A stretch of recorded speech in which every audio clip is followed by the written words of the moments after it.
Et bonjour frères et sœurs. Il est maintenant temps de reposer vos voix. Nous avons terminé avec nos cantiques du serviteur. Et qu'on va terminer avec l'Ancien Testament et revenir dans le Nouveau. Les épîtres de Paul, je les aime beaucoup.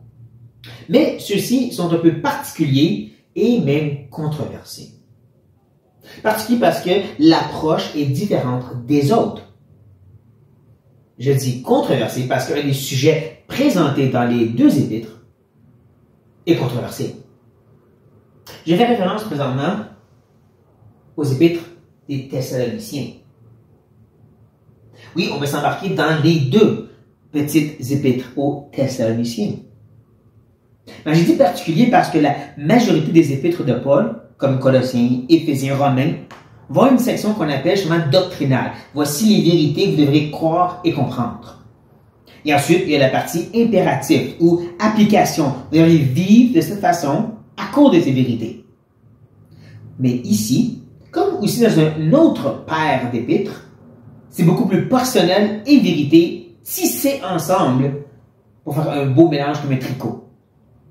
L'autre groupe d'épîtres, je parle ici, c'est 1 et 2 Corinthiens. Encore, où est-ce qu'il y a la vérité interconnectée avec l'aspect personnel. Paul interagit avec l'Église de façon très intime, comme ici. Et on peut comprendre parce que lorsqu'on voit dans Actes, cette Église n'avait qu'environ 3 semaines de vie. Paul était avec lui que 3 sabbats, ça dit, ou 2 semaines environ, avant de devoir quitter parce qu'il était chassé. Donc c'est vraiment une Église bébé qui n'a pas de Paul pour les établir comme les Corinthiens pendant 1 an et demi. Et c'est pour ça qu'en partie qu'il a écrit cette épître. Une des raisons principales que ces épîtres existent, c'est parce que Paul veut justement s'assurer qu'il y a un bon rappel des vérités qu'il leur a données. Et ça, c'est un aspect vraiment fascinant. Même si Paul est avec eux que 2 semaines, environ 3 sabbats, ils ont quand même eu le temps de pouvoir avoir un bon enseignement. Nous, c'est difficile parce que on a tendance à penser l'Église, c'est le dimanche et une prêche d'1 heure. Et peut-être une étude biblique en quelque part dans la semaine. Mais c'est pas comme ça que Paul fonctionnait. La façon qu'il s'exprime, comme on va le voir, c'est vraiment qu'il y avait l'enseignement régulièrement à tous les jours après la journée de travail. Donc peut-être tous les soirs. Et aussi au temps des sabbats, la fin de semaine. Donc il y a vraiment eu le temps de faire plein de cours intensifs avec eux sur des grandes vérités, mais il voulait s'assurer que ça allait bien rentrer et qu'il persévérait dedans. Et de là, donc, l'idée de ces épîtres, c'est s'assurer, est-ce que vous persévérez? C'est pour ça que plusieurs fois, quand il va présenter les vérités, il va dire, vous savez déjà, mais je suis assuré que vous continuez dedans. Je trouve ça fascinant. L'investissement que Paul a fait dans les quelques semaines qu'il avait, pour être sûr qu'il avait bien compris, parce que de nos jours, l'idée de prendre le temps de faire des disciples, de vraiment s'investir pour s'assurer que les gens ont bien compris les grandes doctrines, c'est pas important ça, c'est pour les étudiants, c'est pour les pasteurs. Non, Paul a fait ça pour ses bébés chrétiens.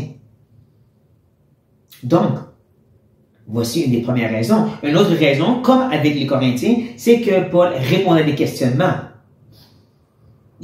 La première épître, il questionnait sur qu'est-ce qui arrive avec ceux qui sont déjà morts, probablement à cause de la persécution. Ils ont été mis en mort. Qu'est-ce qui arrive avec ces morts si Christ revient après ça? Est-ce qu'eux vont laisser dans la tombe? Et Paul cherche à répondre. Et ça, c'est bon de garder en tête quand on arrive à cette section controversée. Paul répond à une question.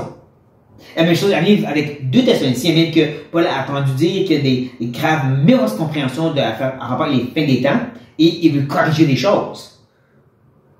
Il va les avertir sur n'importe qui cherche à décrire comment ça marche, la fin des temps, et qui va baser sur purement la doctrine. On va en parler rendu là. Et aussi le fait que justement, il y avait certaines personnes qui disent « c'est la fin, on fait juste attendre ». Et Paul dit « c'est pas comme ça que ça marche ».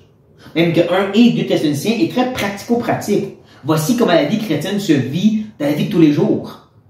Donc on voit comment la vérité est applicable. C'est pas juste de connaître des choses, mais c'est pas juste de faire des choses, c'est savoir et vivre comme Dieu nous commande. C'est ça 1 et 2 Thessaloniciens. C'est pas juste l'eschatologie. C'est beaucoup de pratico-pratique selon la vérité.